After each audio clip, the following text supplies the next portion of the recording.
Запрошуємо до слова пана Нільса Мельцера. Now we give floor to Special Rapporteur of the United Nations on torture and ill treatment. Now, please, you have the floor.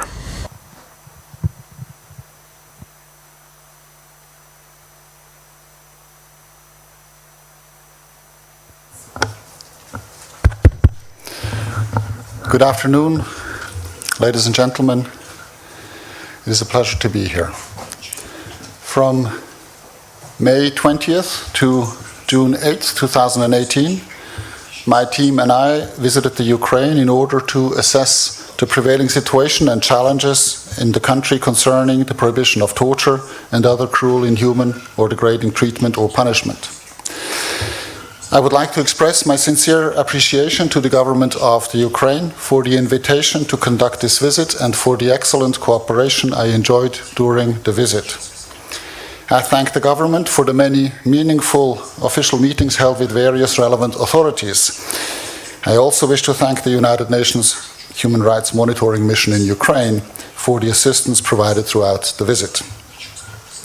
Throughout my visit in the government-controlled territory, my team and I enjoyed unrestricted freedom of movement and access to all places where people are deprived of their liberty. We were able to meet with and to interview all male, female, and juvenile inmates of our choosing in private, in full compliance with the terms of reference of my mandate. I regret to report, however, that during my visit to the territory controlled by armed groups around Luhansk and Donetsk, access to places of deprivation of liberty was not in compliance with the terms of reference of my mandate. The de facto authorities in these territories had previously selected the sites my team and I visited, and no other institutions could be accessed. Moreover, in the facilities visited in the so-called LPR, I was not authorized to conduct any confidential interviews with the detainees, and even collective interviews of a general nature were made impossible by an oppressively intimidating presence of prison staff. In the institution I visited in the so-called DPR, I was able to speak individually to 4 detained members of the Ukrainian armed forces selected by the authorities, albeit under conditions of supervision by prison staff, which did not ensure full confidentiality. Also, in preparing my official visit to the Ukraine, I sought access to the Autonomous Republic of Crimea on the basis of the United Nations General Assembly Resolutions 68-262, 71/205, and 72/190. Having received the authorization of the Ukrainian authorities, I also sought the concurrence of the authorities of the Russian Federation for my delegation to visit Crimea. The Russian Federation responded positively to my request, but required that such access take place in accordance with the procedures required for an official visit to the national territory of the Russian Federation. Therefore, I was unable to access the Crimea in the framework of my visit to the Ukraine. The observations I am presenting today are preliminary and non-exhaustive. Based on the information collected during my mission, I will draft a more comprehensive and updated report that will be presented to the United Nations Human Rights Council in March 2019. First, on the situation in the government-controlled territory, on conditions of detention.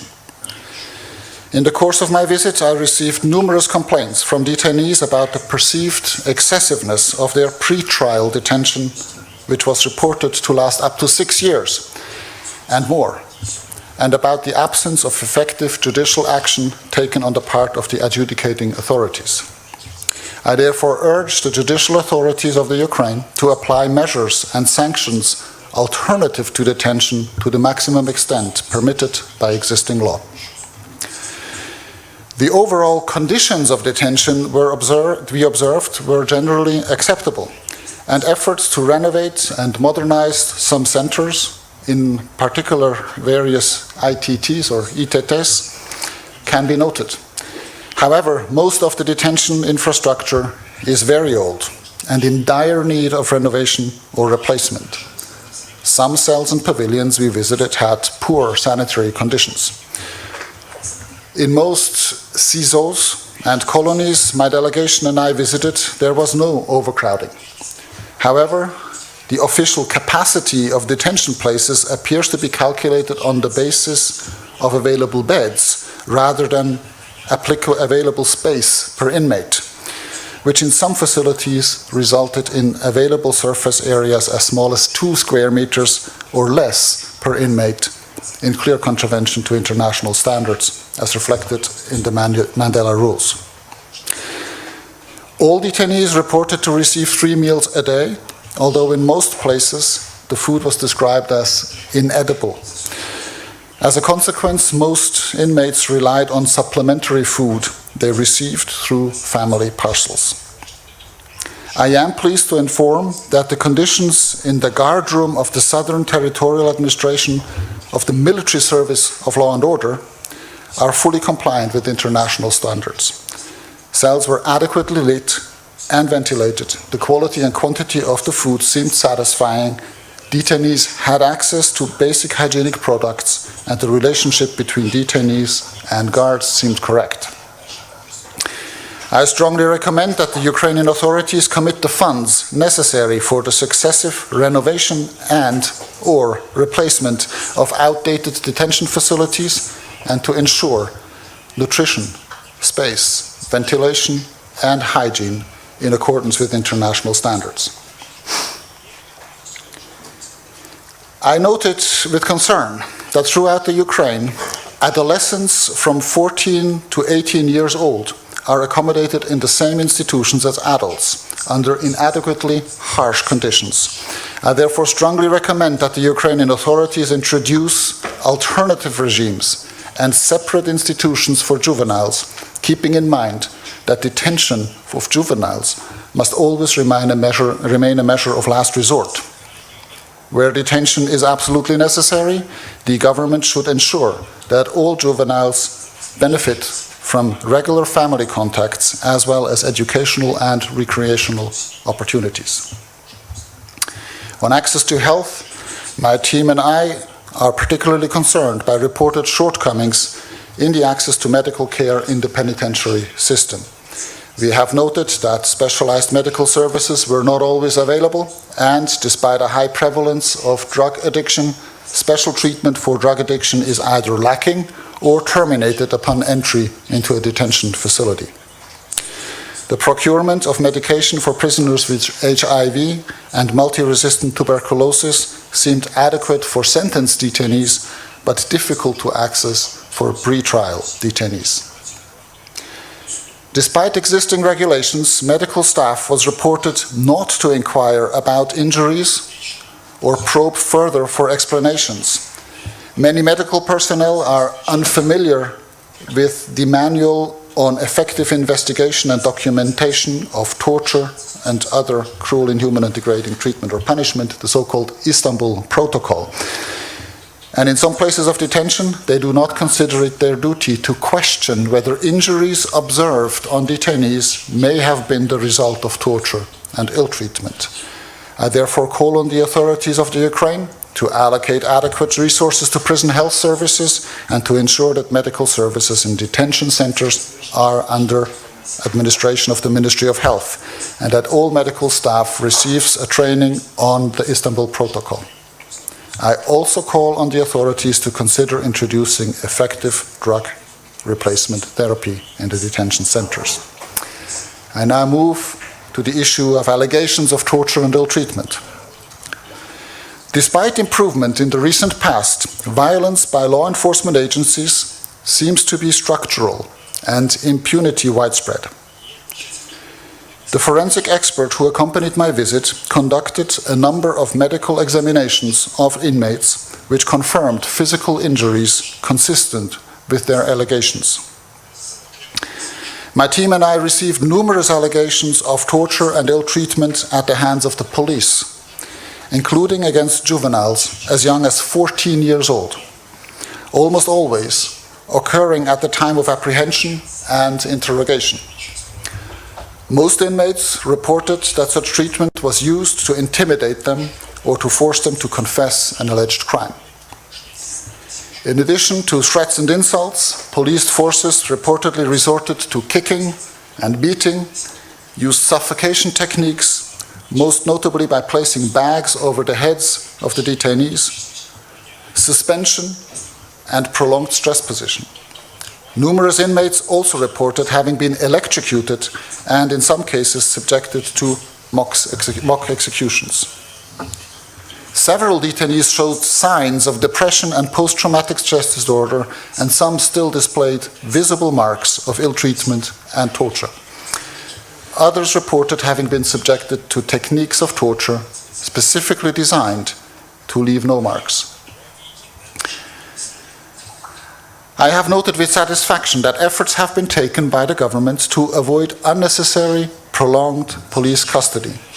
I have not met any detainees in police stations in the course of my visit. However, a number of inmates reported having been detained and ill-treated for several days in unofficial places of detention before being officially apprehended by the police. On conflict-related torture and ill-treatment, testimonies of detainees and released victims suggest that cases of incommunicado detention and torture in government-controlled territory were common between 2014 and 2016, but later decreased. Also, torture allegedly frequently occurred in the custody of the State Security Service, the SBU, or during periods of unofficial detention by private individuals or volunteer battalions. Overall, formal investigations and prosecutions of allegations of torture and ill-treatment appear to be extremely rare, thus creating a strong perception of de facto impunity for acts of torture and ill-treatment. In some institutions, I have also noted a perceptible reluctance of victims to speak about ill-treatment, both because of their fear of reprisals and their general distrust in the ability and willingness of the judicial authorities to hear their claims.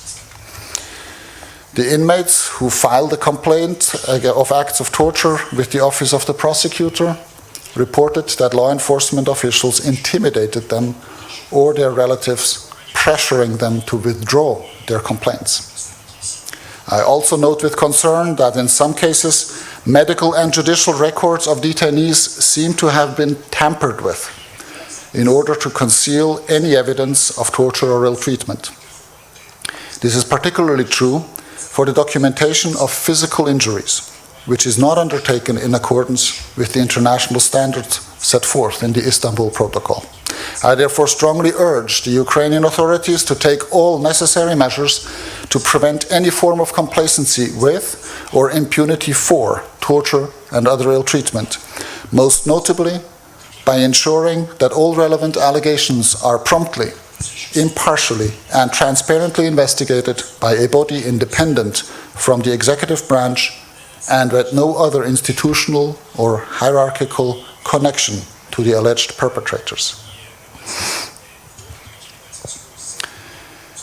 I note that the national preventive mechanism has come a long way in establishing a solid and long-standing relationship with civil society, facilitating the regular participation of different civil society actors, medical doctors, and media personnel in monitoring of detention centers.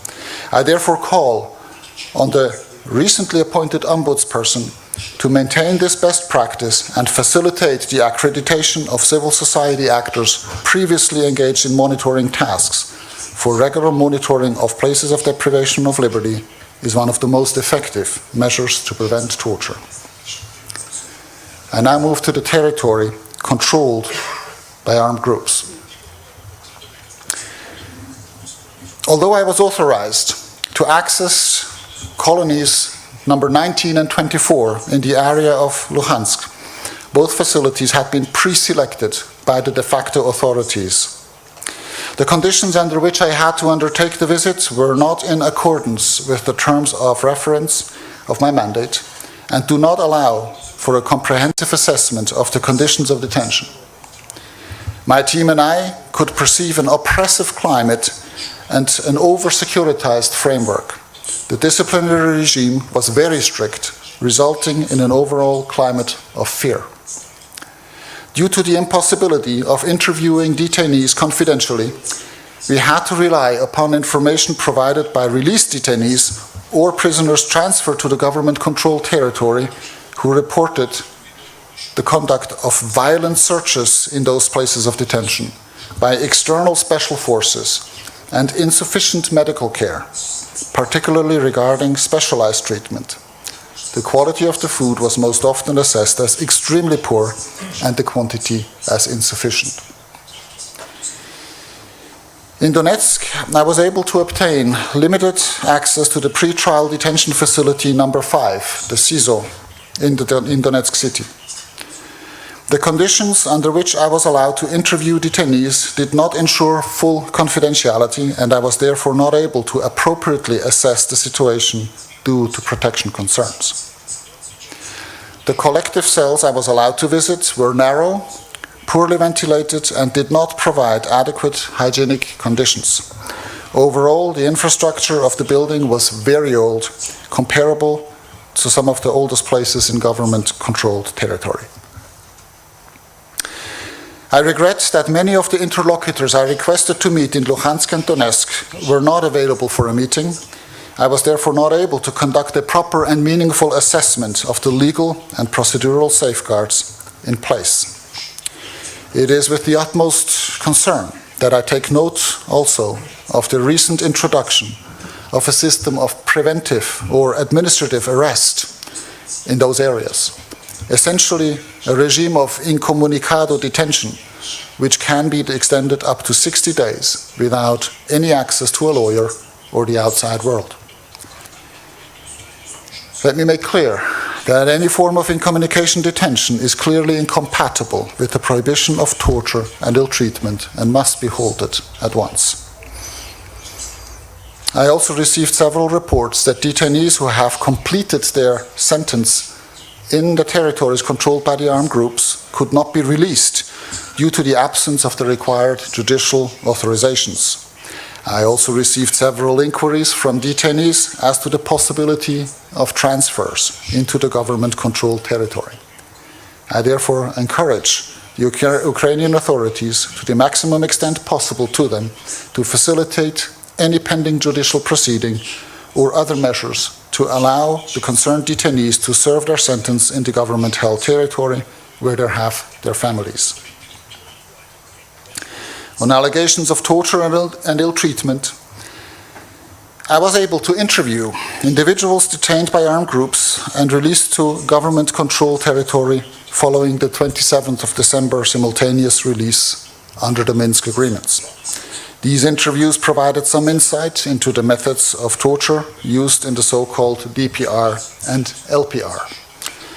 Interviewees reported having been apprehended in the streets or at home by armed men in civilian clothing and transferred to the security services, the MGB, of Donetsk and Luhansk, where they underwent interrogation for prolonged periods of time with no access to lawyers. The interrogation period was marked by beatings, kickings, threats of sexual violence against them or their families, electrocution, mock executions, and suffocation techniques.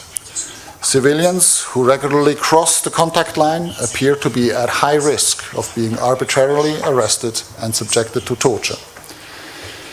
I therefore strongly urge all de facto authorities in the DPR and LPR to respect and ensure respect for the absolute and universal prohibition of torture and other ill treatment under both human rights law and international humanitarian law.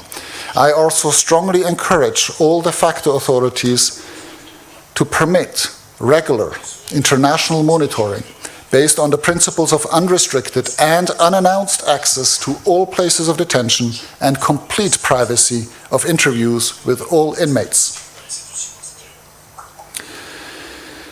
Allegations of torture and ill treatment in the Autonomous Republic of Crimea. I have met with a number of victims of torture and ill treatment who left the Autonomous Republic of Crimea after having been subjected to severe acts of torture and ill treatment at the hands of the Russian law enforcement officers. According to the information received, Crimean Tatars were particularly targeted, especially those who boycotted the March 2014 referendum under the justification of fighting extremism. In addition, I'm seriously concerned at the information I received according to which a large number of prisoners and pretrial detainees are reported to have been transferred to the Russian Federation in apparent contravention to international humanitarian law. However, without access to the Crimea, I'm unfortunately not able to fully document allegations of torture and ill treatment in that territory in the context of my present official visit to the Ukraine.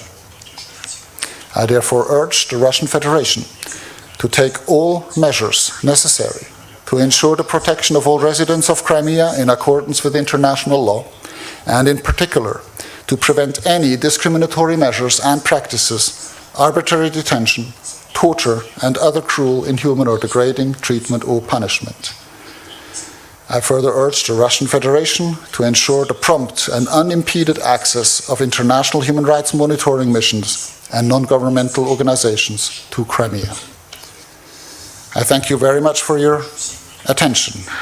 This is the end of my statement. I'd be happy to take questions. Панове, переходимо до запитань. Будь ласка, ставте.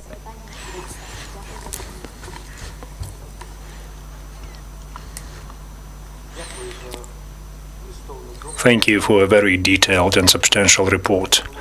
I represent the newspaper Ecology and Social Protection. My name is Padzakidze Victor. I'm a journalist. I'm also a fighter of Tornado Battalion. You probably heard about such a battalion. And this battalion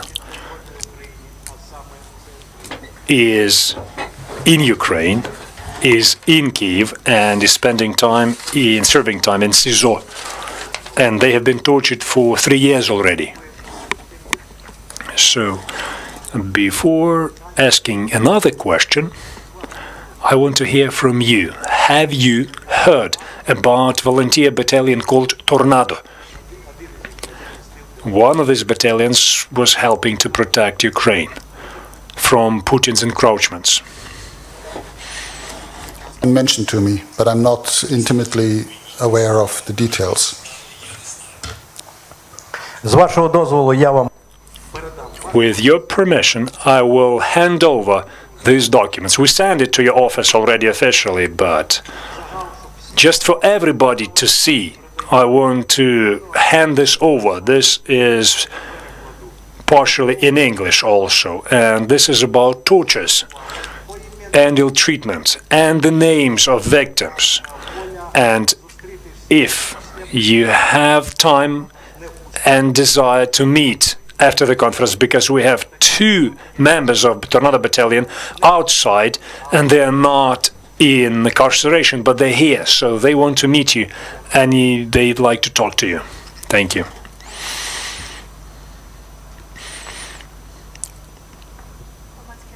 This is Громадське Radio. In your report, you mentioned that you were interviewing persons who suffered from ill treatment and torture by SB. You're talking about things happened in the incarceration facilities, in detention facilities run by SB. So could you please explain that in detail? Because you said that it was back in 2014, so it was probably during Maidan Revolution. Maybe it was back then when people were tortured, when people were apprehended and kept in SBU detention facilities. Could you please tell us more about this? A more detailed report at the end, after the end of my mission, I will be able to compile all of the information I have received to a more comprehensive report that will be then submitted to the Human Rights Council. So at this point, I'm not, let's say, able to give you all the details of every account I have received, because it was a very intense visit with a lot of interviews. But yes, the general pattern we observed is that between 2014 and 2016, there were quite a number of allegations as to ill treatment suffered at the hands of SBU. Now, in various contexts and various locations. Yeah? At the time, there were allegations of detention places in SBU buildings. The service has assured me in meetings that they no longer have any detention places except one, I believe, in Kiev, if I'm not mistaken. But that the other places where people have been held in the past, they no longer operational. This is not something I have verified personally, and I can also explain generally. My mandate comes in on an announced visit for 2 weeks in any country where it goes. It is not realistic to think that we would be discovering any places of detention that someone wants to hide from us. So these type of information we would collect from accounts from others. But we go to places of detention that are declared, that are known, and ask for access there. Thank you. Next question, please. Добрий день. Мене звати Дмитро Гутман. My name is Dmitro Gutman, and I am from Independent Press. I'm also a fighter of the Volunteer Battalion, and I'd like to thank you for your open report, an honest report about torture of our guys in prison. So we'd like to talk to you after the conference. I'd like to talk about my brothers in arms from the battalion Donbass, which are being tortured by SBU and police. Now, this is my question. Have you heard about torture of Ukrainian service personnel or police personnel in DPR or LPR? I'm talking about fighters protecting and fighting for Ukraine.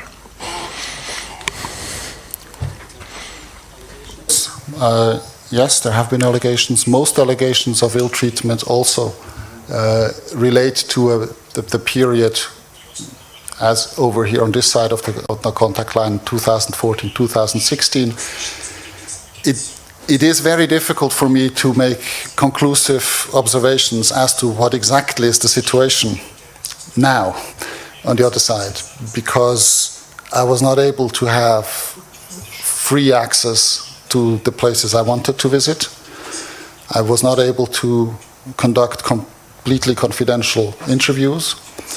So the amount of information I could collect was very limited. These, let's say, indirect sources of information or people that have already been released, obviously they have been released a while ago. And it was very difficult to receive very recent or, let's say, current information.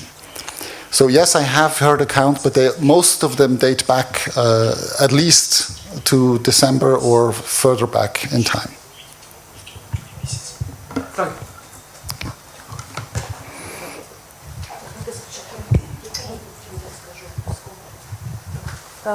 Дякую за надане слово. Мене чутно.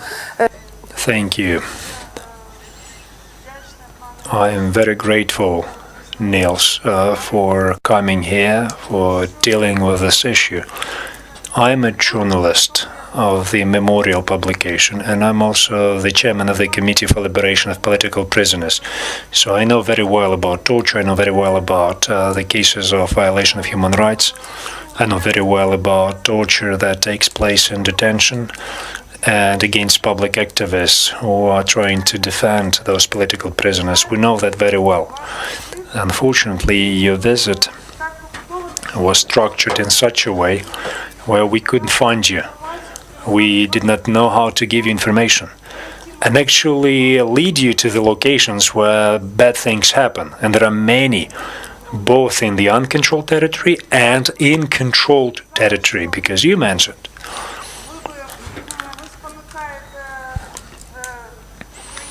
that you're, asking Ukrainian government to start the procedure of transfer of the inmates from uncontrolled territory in the so-called DPR and LPR back to Ukraine, to controlled territory, so that they could continue serving their time here. Unfortunately, we have to deal with this ourselves. And people who face danger in the occupied territory, we have to help them like this. But the ombudsman of Ukraine told us that transfers are just very difficult. This is what happens. The ombudsman is giving the list of inmates who want to continue serving their time here in Ukraine. But the other side is not giving those names or those people, but they send somebody else. In Crimea, where you couldn't come, it's just very difficult. There are people, patriots, people who are kept in incarceration, people who are tortured, seriously tortured. Speaking about other things, you talked about cases of torture in SBU detention facilities. We know about those cases, and we will give you information which we brought with us. We'd like to establish contact with you. There are people here in this audience who were tortured in the basements of SBU buildings. There are people who are now being tortured in other detention facilities, and we have public activists from our organization as well, who were beaten up, who had bodily injuries, bodily harm, for counteracting those cases. So we'd like to continue cooperating with you, if possible. Thank you. Let's take this opportunity just to make clear that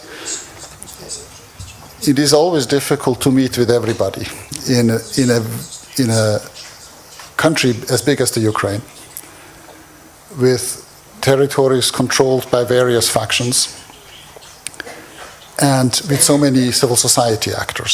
And I have only 2 weeks, and I have to visit prisons and institutions and psychiatric institutions and authorities. So for me it's important to receive as much information as possible. But please be informed that I can also receive information through the official channels at my mandate in Geneva, written information where I can consolidate, and we can also carry out interventions individually, independently from this visit, for individuals or groups of individuals that are under threat of torture or in other ways could benefit from my intervention. I think it's important for you to be aware that this opportunity exists and that my mandate intervenes every day on behalf of individual victims from all contexts in the world.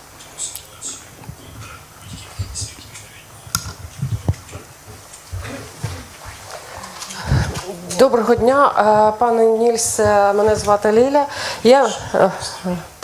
Я би хотіла декілька випадків таких освітити, якщо ви не знаєте.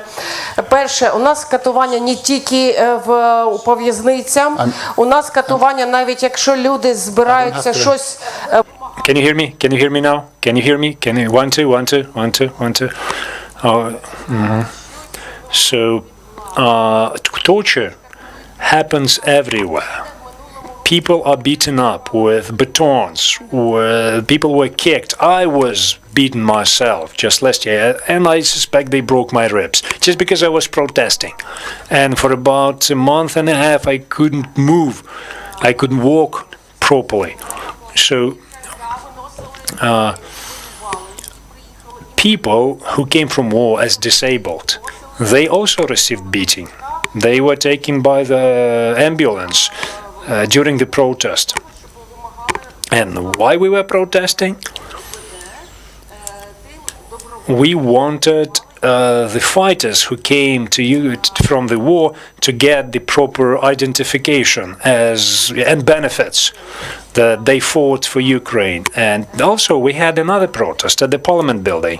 For several months they were demanding to introduce anti-corruption legislation. They were asking to change the electoral legislation. But the Ukrainian government brought in over 2,000 individuals who agreed to do this kind of work. They were beating people up to the head. They were kicking people. They were putting people on their knees. There are video footage and pictures about that. So those kind of bad things happen. And in detention facilities, things are awful. Nobody is getting any medical assistance. People die because of not getting medical assistance. and I bring food to prison, to Tornado battalions. Now they prohibited bringing in homemade food. They say, oh, you can bring commercially produced sausage, not homemade. Заборонено. They do not allow you to bring eggs to prison. So some essential food that's important for your body, that food is prohibited. I have no idea why they do this. You know, I do not know why they don't let them have homemade food from outside. And there are many cases of torture and even killings in CISO, in remand prisons, and in other detention facilities. Makar Kolesnik, for instance, was murdered while in detention, and they did not let anybody to conduct proper autopsy and investigate. They poisoned Alexander Ruzhansky in detention. No, I apologize, Rafalsky. And one more person was tortured to death in one of the detention facilities. And he was charged with something that has never been proven. That person was innocent. They just got rid of him because the investigation hit the wall. They did not know what to do. Then there are many private entrepreneurs who are being tortured. They threaten their families. These people are ready to die and to give away their business, but to keep their families safe. And I keep hearing about these cases. In ITTs, in remand prisons, they torture businessmen. They break their hands. And there are marks that people have after this. Also, there are cases when someone is beaten up in such a way where he confesses to anything, like literally anything.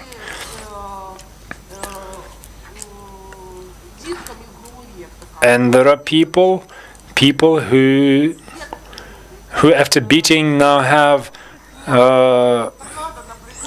broken skull. Speaking about Tornado, they say that Tornado was counteracting smuggling run by the national government. And that's why they're in jail now. And that's why the trial is happening behind closed doors. They won't let anybody in. The military prosecutor, Matios, has been talking about this trial on TV. And he lied to everybody. That was a lie. They cannot have trial behind closed doors. Prosecutors are not supposed to speak on behalf of the defendant. But this military prosecutor is a government employee. And he somehow decided that he has the right to cover this case. He has the right to lie to people from the TV screen. And that's what they do to make people of all the country, make all the people in the country hate this battalion.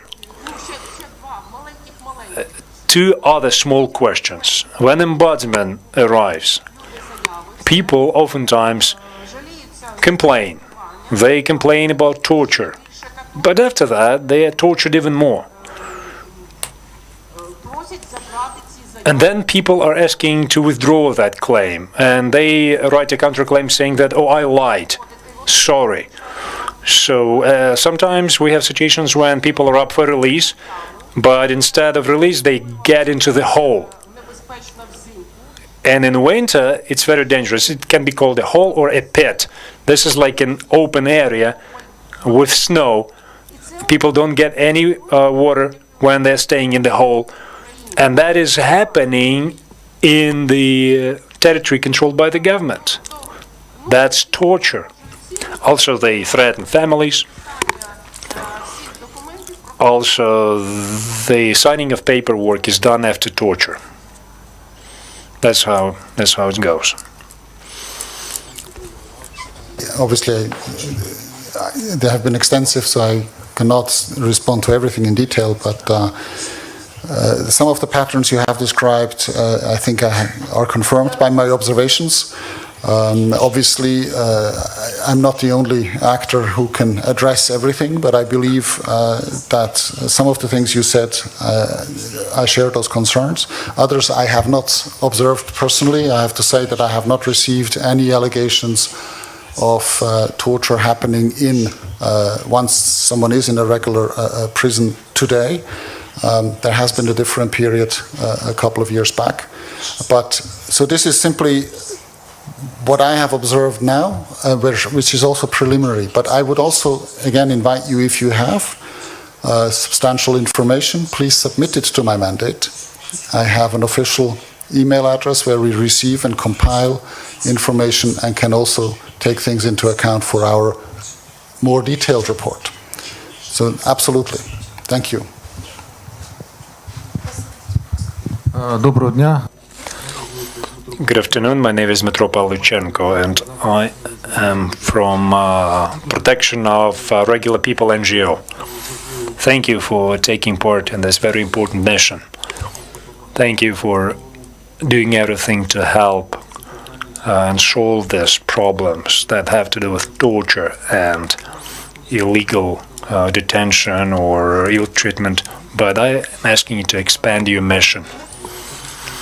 We are working with lifers who have been put in jail back in the day during the times of Kuchma and Yanukovych, the ex-presidents. And oftentimes those lifers got their sentence because they were compelled by force to sign the papers. In this case of Rafalsky, mentioned before, 4 guys were put in jail for life. And our defense lawyers were able to prove that they are innocent. But because of some mysterious circumstances, they died. And we believe that that is a major problem. Because legally now, we cannot address those terrible issues. We cannot help the lifers now and help review their cases. So is it possible to expand your mission and involve lifers? We want to ask you to also give your recommendations regarding revision of cases of those lifers.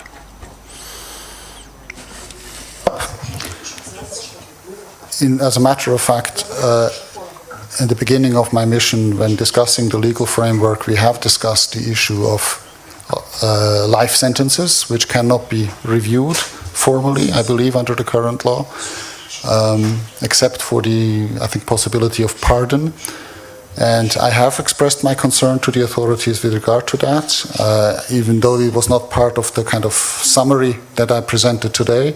It will certainly be part of the extensive report, because I believe that life sentences without the possibility of early release on parole after extended 25 years or something like this could amount to ill treatment, because it takes away all hope of somehow reintegrating into society.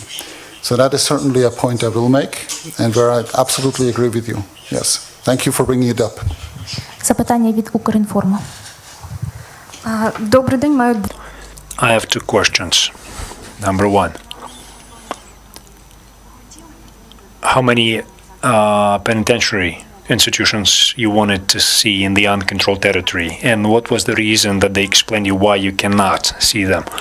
And did you ask Russian Ombudsman Moskalkova for access to penitentiary establishments in Crimea? Thank you. I'll start at the end.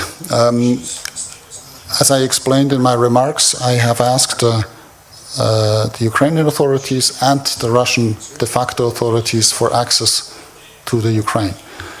The Russian authorities were not prepared to grant me the access as part of my visit to the Ukraine. And so it was not possible for me to visit the Crimea, and therefore I was not also in contact with the de facto authorities put in place there, including the Russian ombudsperson with regard to that. Please remind me of what was the first question. I'm sorry. А перше In the east of Ukraine, in the uncontrolled territory, how many detention places you wanted to see? Because I have 2 weeks in total, and there's several territories in question, I would not have visited, let's say, a great number of detention places anyway, but perhaps in each of those territories around Donetsk and Luhansk, I could have visited 2, 3, maybe 4 in total each. Yes, that would have been a lot. But the opportunity for me to choose was never given. I have said I would have a preference for certain institutions. Could I see them? And that was simply not even discussed. It was basically, the issue was, if you get access, look, this is the access you get. These are the institutions. I would have probably chosen some of those that I've seen, but also others that obviously I haven't seen. But there was no discussion, no possibility for me to make a choice. І маленьке уточнення, а в які саме дати ви відвідали непідконтрольні? When exactly you were in the uncontrolled territory? Could you please tell us? In all good faith, I'm confusing because I didn't have a weekend, so I'll have to count back. When did we cross? We crossed on the 3rd, and we came back on the 7th? 6th? So we crossed early on the 3rd, and we came back on the 6th. So 3rd to 6th, we spent 3 full days in the territories. запитання від людей, які ще не брали слово сьогодні. Андрій Васін, Громадське TV. Do you know that there is a creative space which is called isolation? It's been captured by DPR fighters. And Ukrainian journalist called Oseyev, Stanislav Oseyev, is kept there. Have you visited that location? It's called Creative Space Isolation. And why? Because it is located at the closed factory of isolators, like electric isolators. Do you know anything about this? Institution. I would have liked to visit it, but there was no possibility to even discuss that option. That would have been a priority for me to visit, had I had the opportunity. But I know exactly which institution you're talking about. Запитання, будь ласка, запитання, добре? Так, добре. This is my question. Do you know, and I did mention everything about Tornado Battalion. They were tortured. They were tortured in the building of the court in Obolon district of Kyiv, not even in penitentiary institutions. The trial took place behind closed doors, and people heard yells and cries. They were brought to remand prison, all beaten up. They were threatened. Doctors were not supposed to admit them in remand prison because they had hematomas, they had bruises, but they still admitted them. And not a single case was opened against the tormentors. And those were some private security organizations, ex-police. And it's been a lot of, it's been a long time since then, but launching a criminal case against them is impossible. They always reject it. Of the problem, it is something that I think I've mentioned it in my remarks. I've certainly mentioned it to the government, that I note with great concern that the medical examinations are not being properly conducted, that even when injuries are being observed, they're not documented or they're not properly documented. And if they're properly documented, there's certainly not going to be a judicial follow-up. So that is a serious problem that I have underlined in my remarks. Yes. Колеги, маємо час ще на 2 запитання. We have time for 2 more questions. Дякую за вашу доповідь, змістовну роботу. Скажіть таке. Thank you for your report. Thank you for a very substantial report and diligent work. Based on what we know, about 170 Ukrainian fighters between 2014 and 2015 have been taken to Northern Caucasus, in Ossetia, in Karabakh, in Dagestan, in Ingushetia, Chechnya. So those individuals have been mutilated seriously. They are now disabled, and these people are used as slaves. They're Ukrainians used as slaves in Russia. Have you heard anything about this? Many stories, but I have not been able to corroborate any of that, obviously, because my visit was limited, as I have explained. I was limited to the territory controlled by the government here. Наразі This is an unprecedented case. In Ukraine, they are about to bring in one soldier from Afghanistan who was kept for 30 years in Afghanistan. And using international channels, that officer will be brought to Ukraine. So he was kept there for 30 years. So this is similar to what's happening now. People, fighters, they know that this is happening, and they know that in 2014 this was happening a lot. There was big slavery market near Rostov, and this is where they were transferring slaves, Ukrainians and other nationals, further into Russia. It is, with the very limited access I had, it's impossible for me to confirm or deny any of this. But what I believe is the only way forward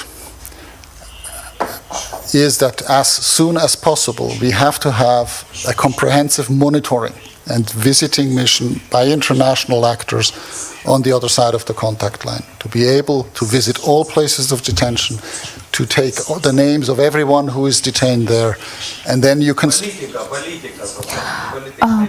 Yeah, obviously, but I think that's also from my previous experience, professional experience in war areas, that is the most effective way of verifying allegations like this and investigating crimes that have been committed, is to visit, systematically register all persons that are detained, and then you will have a list of people that are missing, and then you can start to investigate where they have gone. You will have allegations, witnesses, and so on, and with time you will be able to clarify these allegations.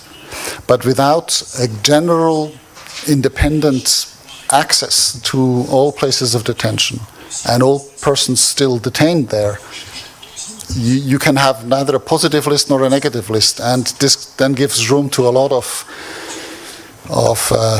unfortunately a lot of suffering and lack of information simply on missing persons. I know that this is extremely hard, but there's only one solution to that, I think. Yeah. The last question for today. ще раз Dmytro Goodman. Have you proven alleged information about deaths in custody? If we give you all the proof, what would be your response? If you see that there are such facts of death in custody and we have documents to prove it. Well, death in custody, obviously you're probably meaning deaths that are not of a natural cause.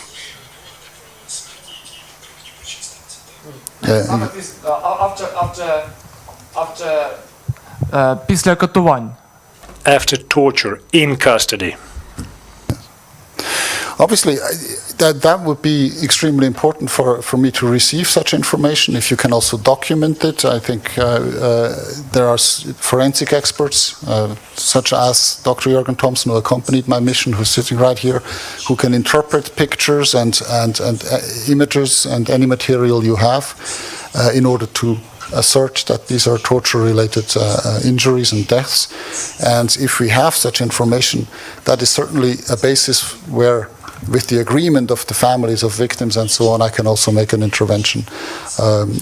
There are other rapporteurs also that work on extrajudicial killings, for example, who can join me in that effort. But it is important that type of information should be submitted to my mandate through the official channels so we can consolidate it and create a dossier, so to speak, a file that is a solid basis for an intervention. Mr. Meltzer, thank you for the comprehensive report, and let's finish it. Thank you very much. I don't know exactly what the program is now, whether we'll have a couple of minutes, I think, outside with people that are assembled there. But then I think I have a dense program again. So again, I don't manage to speak to all of you who want to speak to me personally, the more efficient way and the more secure way, if we want to have impact, is that you submit your information to my mandate. It is the official address of the Special Rapporteur on Torture on the website of the the Office of the High Commissioner of Human Rights. There you have all the indications of what has to be submitted. It's not a formal, very formal, like a judicial process. It's quite informal, and my team can liaise with you to consolidate the information, and so we can then make a proper intervention. But thank you very much for your attention, for being here, and all the best to you all. Thank you.